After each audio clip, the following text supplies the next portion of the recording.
Welcome to the Small You Rat channel, and tonight I have some game news for you. Sea of Thieves player counts have exceeded another major milestone.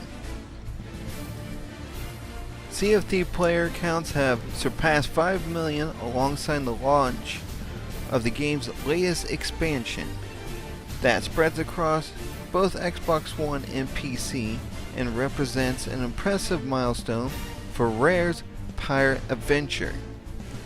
Of course, Sea of Thieves had a bit of a non-traditional release, so those numbers, as always, need some further interpretation.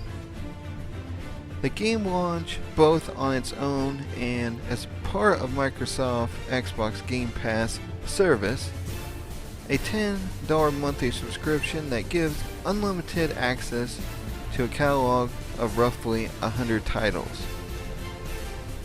That means 5 million players is not equal to 5 million copies sold. But that's not the point. A service like Game Pass relies on players' continued interest to remain successful, and Sea of Thieves continuing to draw new players by the millions suggests people continue to be interested. The new number comes straight from Microsoft. We have to go back a bit further to get actual data on how sales breaks down versus Game Pass. The game saw 283,000 active users on PC during its launch month, according to a market research group, Super Data, compared with 1.7 million on the Xbox One.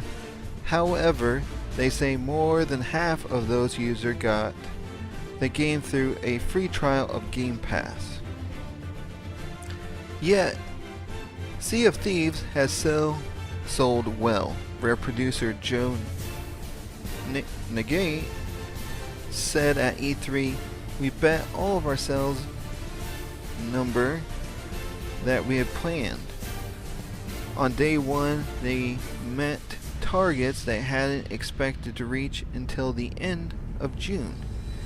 He says it was fascinating because the Sea of Thieves was the first Xbox first-party title to hit Game Pass on release day, and for the most part, you kinda never want to be the first. You want to learn from someone else on things like that.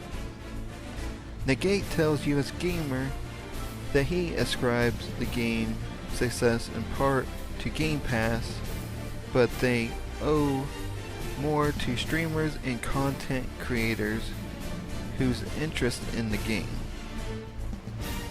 Negate suggests correlated to our player base.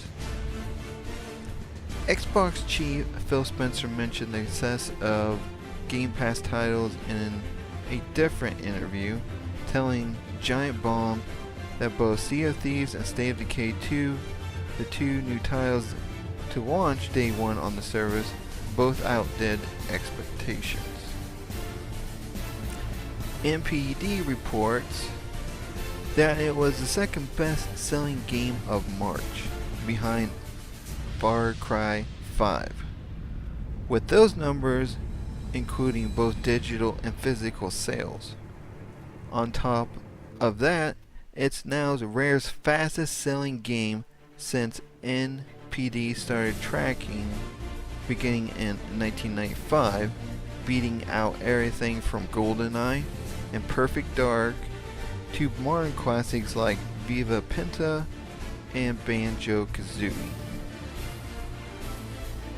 No, I'm not being sarcastic.